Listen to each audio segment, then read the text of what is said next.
Hello guys, and welcome back to the Folklore hiking stick workshop. I've had basically nearly 3 weeks off. I run my stock down and I stopped producing before I went on holiday. So I'm in catch-up mode. I'm in the process of getting some hiking sticks ready to be taken over to a shop. They want to start with 5. I do have just enough stock to fill that particular order. They also want a load of custom ones with the local town's name on. So I've got to get straight on to that.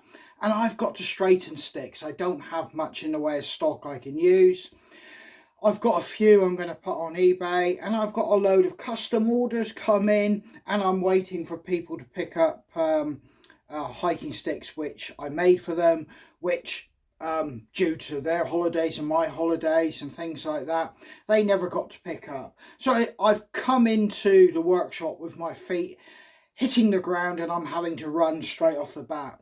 On top of that, I'm making some modifications to my straightening jig because I want to increase the turnover. At the moment I can straighten one piece at a time, but I'm going to bring that up to 2, quite simply because steam straightening is beautifully fast and efficient, but when I get bad weather, because I do it outdoors, I can't do it. And I've already come back to the UK and it's raining, so I'm modifying it so I can do 2 sticks at the same time. So I'll bring you along with me. So these 3 sticks here are ones that I did just before I went on holiday, and they've been here basically drying. It's boiled linseed finish. I've got a badger on that one. Hare gazing at the moon. The moon's around the back. And I've got a Highland cow on this one. And I've got a few others in there which I said I can put together and fulfill the order. But I've got to get these ready, cleaned up, put lanyards on, wipe off any excess, give it a day to dry without, once they've been wiped down. And I'll get them off to the shop. Yes, black thundery clouds. I'm back in the UK and we're having rain, or spits of rain. You can see it's all damp around here. Right then, what I'm doing is I'm creating corner pieces for my jig. I'll show you. You can see it on there. That's to take all the sharp corners off. You can see this is my top jig, but I'm going to put another one in the bottom there, and I'm just rounding off the corners so I don't stop damaging the wood. I'm also modifying the top one. I'm going to do the same along here. So I've got to measure, cut and insert on these here cross members.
Right, you can see the modifications I've made.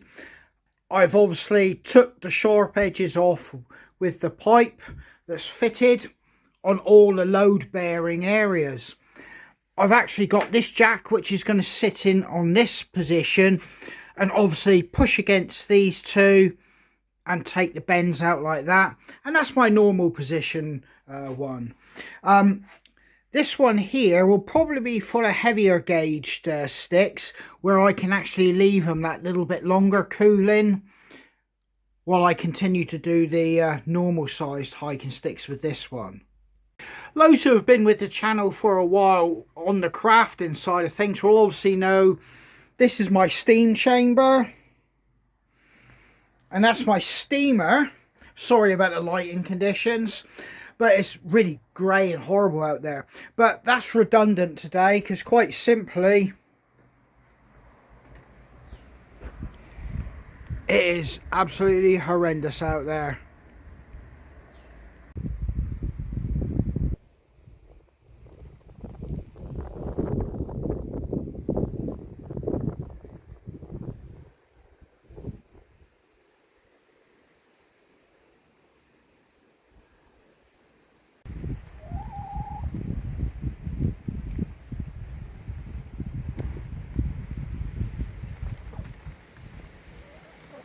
Now I've selected my first 4 pieces that I'm going to straighten.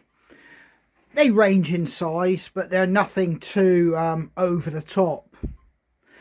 So I'm going to size them up with a tape measure and cut them to size and get them into the main workshop. Now, one issue you will have as a stick maker when you look at your sticks, you'll naturally be drawn to ones that will be easier to straighten, and I'm terrible for doing that. And when I get to the last month or 2 months of the season, I'm left with the longest time wise and the hardest to straighten.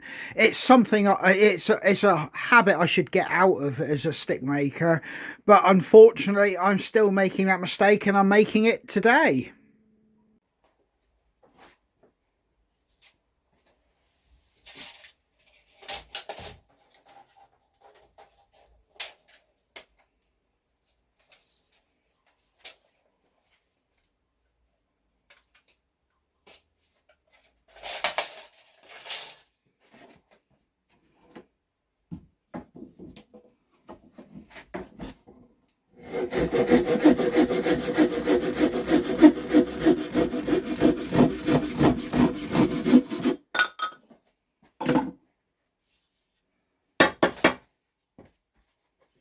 So there's the 4 pieces I'm going to straighten at the moment. You can see my heat gun. I'm already connected up to power, and I've got some pens just to mark where I need to do the bending.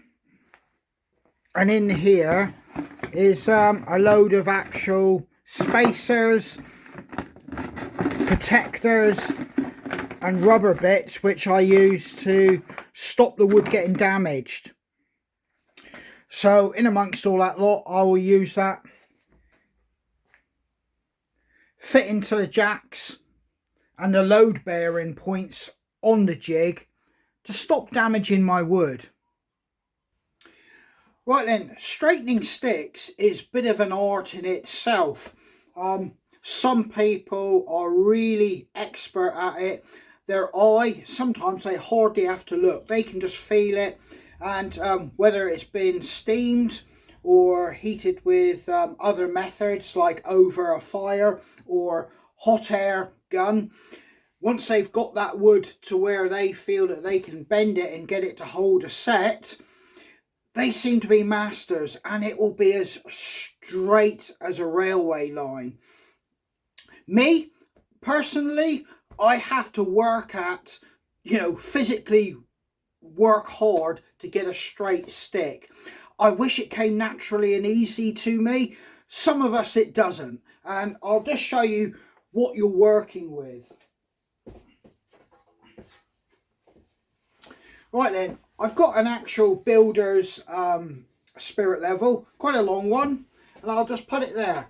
If you have a look on this stick, you can see the bend. It's easy, it's evidently there by the eye, but putting it against the spirit level, you can see how bad that bend is in the mid part of the stick. Yet if I bring the stick just around, just a quarter turn, you can see I don't have a bend on that part. So when I straighten out this part, I don't want to kink it or take away the straight part that's there. Right, this custom one here is actually going to be a 28mm copper tip he's requested, not the 22. So as you can see, I've got plenty of meat I can work around and create that tip from that stick. Yet again, always be aware when you're crafting with wood, you're taking material away, whether you're cutting, shaping or sanding. And yeah, what you start off with might not necessarily represent the finished article size wise. So make sure you give yourself enough wood. But yeah, I'm good to go there anyway. So then we're going to start looking at this, and you can see where the bend is quite evidently in the middle, and that's what I was showing you. Turn it around, it disappears in that mid part, or most of it. So what I'm going to do now is work out what part I want to start bending on that midsection to start reducing that bend out. I'll bring it up to the light,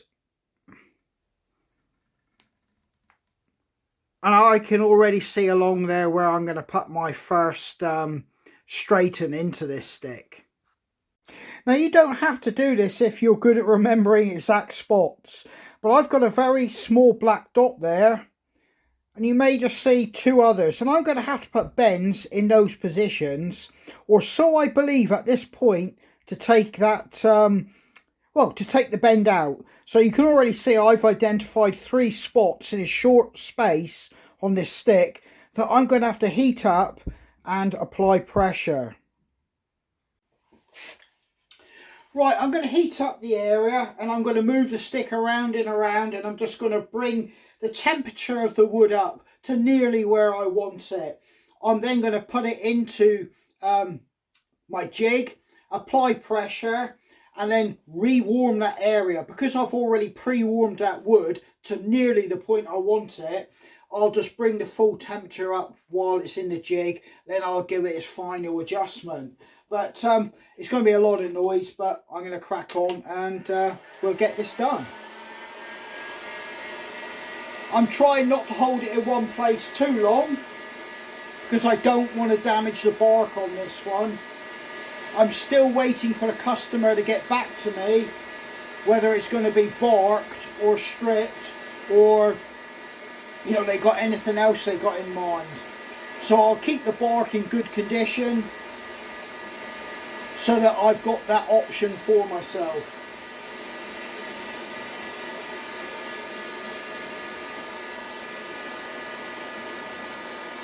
Naturally, with the heat, you do not want to burn yourself, so you've got to be careful as well. And the more I'm looking at this stick now, I can see some bends I didn't see, which will need to come out to give me the item I want to work.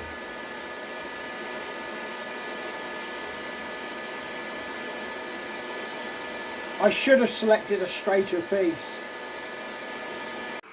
Now you can see on my bottom jig part here, which I'm using, which I've just done today, it runs at a slant. And because of that, to get a straight bend, I've got to make sure my stick follows a straight profile on top of the, well, jack. Or I'm trying to get the very top of that to follow that, to push out, you see the black dot, that bend. I'm now going to re-warm that wood, and then I'll start applying pressure. You can see I've put protective rubber sleeves either end there, and I've got a plastic guard behind and a rubber sleeve on the pushing part. So before the wood cools down too much more, I'm going to crack on. Because this is a heavier gauge piece of wood, I'm going to let it sit till it fully cools down when it's under load.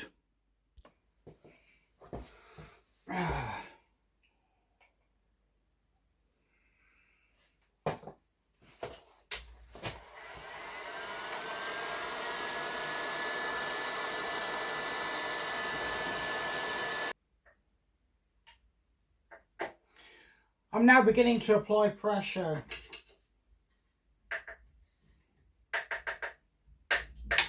I can already see it bending.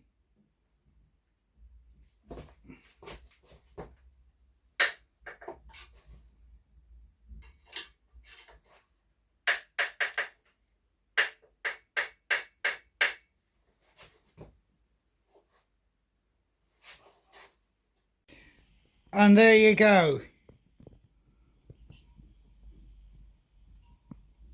You can see the curves I'm going to take out. I'm going to let that one cool down in place there. This one's got a very obvious kink here which I want to get out. I'm going to warm this up and put that in my traditional part of the jig, which is obviously easier to access than the bottom one. That's why I'm keeping that for heavier gauged pieces. So I'm going to get this one in, then I'm going to warm up a couple others where I can see I've got slightly easier bends to take out, and I should be able to get them out using the pulleys and the wheel system. So yeah, let's crack on with this also.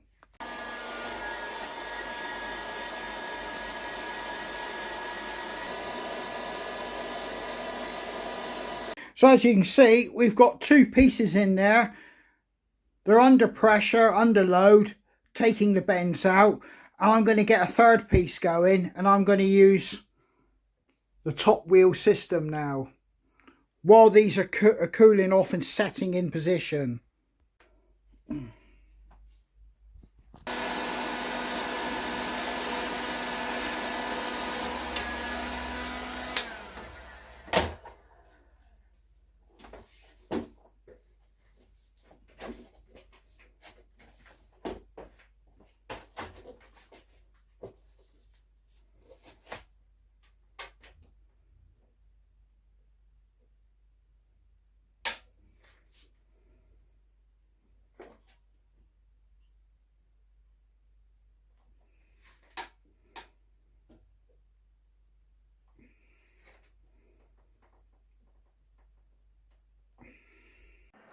Morning guys, it's a separate day. I'll get onto that topic in a minute, but I'm not straightening with my jig in a hot air gun.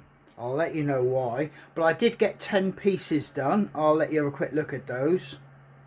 So I've got 10 pieces there, which I wasn't too displeased with, but I had to stop the job and go and do something else. I'll talk about that, but I'll just let you have a look at this. Very kindly donated some offcuts from a guy that was doing a job, and he's given me offcuts of copper I can use.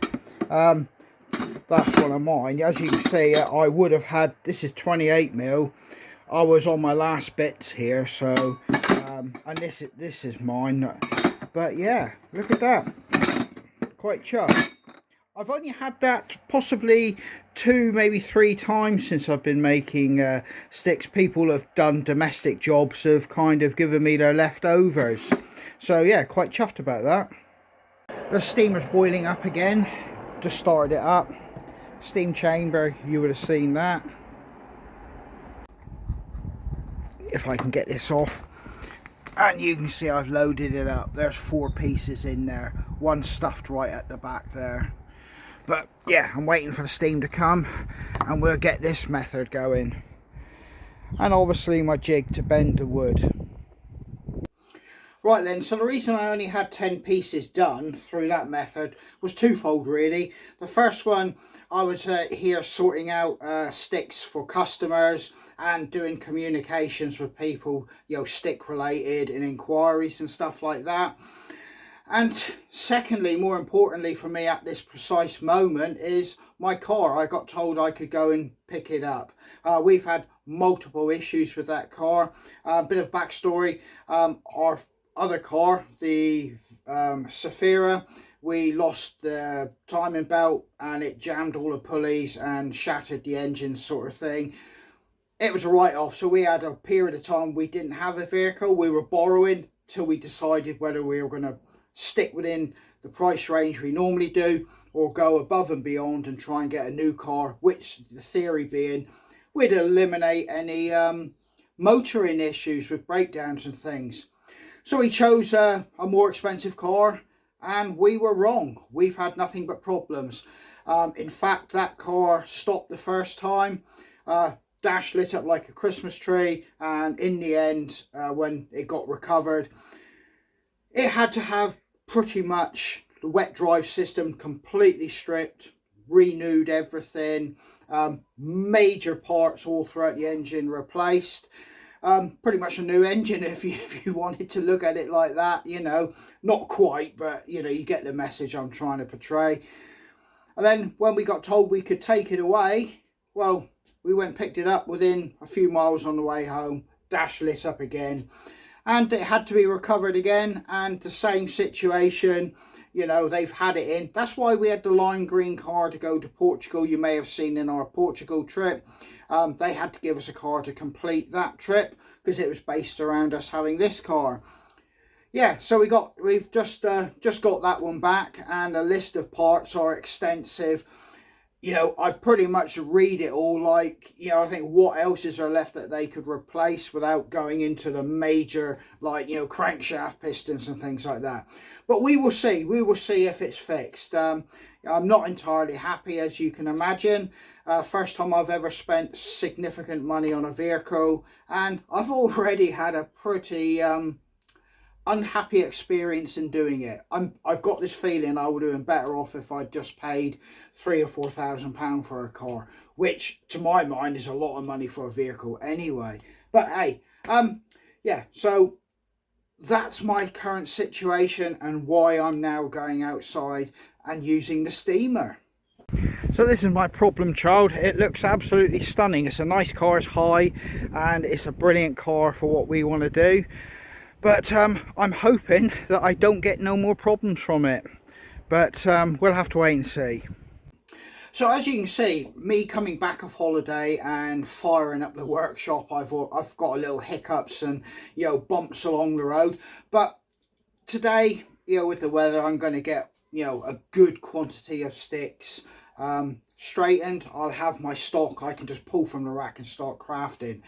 I've got 10 pieces. I could actually start crafting at the moment, but I really want to get a bit of a backlog, you know, some ready so I can just pull out the rack and start crafting straight away, and give me a bit of a buffer zone. I shouldn't have let my stuff, but I always seem to do it. I run everything down to go away and shut the workshop down, and then I got to work hard, and you always inevitably get problems that slow you down, like with the car. Right then, yeah, I just thought I'd mention, like, because of the way I'm self-employed, and it all sounds absolutely brilliant, but for me, by the time I get crafted items up for sale or make the customers orders and get everything fired up, I can be looking at possibly 3 to 4 weeks before I start generating a turnover from this workshop. So that's always something something I've learnt the hard way, being self-employed and within this industry, like crafting industry, that you cannot spend everything you generate. Not only for HMRC tax purposes, you need to keep some back for that, but the fact that you have to have a little pool of money to one side as like your safety net that you can start drawing on till you start actually generating income. It's a fact of life within this industry. You know, when I was working in a factory within the army and all my other jobs that I've done throughout my life, I've been pay as you earn, which is the money's deducted, taxes are deducted, and I'm either paid weekly or monthly, and you knew the money was coming in, it was there. Being self-employed, I've learnt the hard way that that's not the case. What you do is what you earn, and if you've got any hiccups along the road or you create a gap in those earnings, you have to be able to provide yourself or live, you know, within those gaps. Not a sob story, because I quite enjoy what I do now, and I've got it all figured out, or I like to think so. But yeah, that's just a little bit of a, I thought, backstory to how finances work within this workshop.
Well then, I'm going to wrap this video up. You've seen me come back into the workshop and start to get it functioning and get it going. I'm going to be straightening out there for pretty much most of the day, I think. I want to get a good fair stockpile, as I've explained. I'm starting to get sticks ready for customers, as you've seen, or for the shop that I've got to supply. I've got other customer sticks that I've got to start crafting. That won't happen till Wednesday.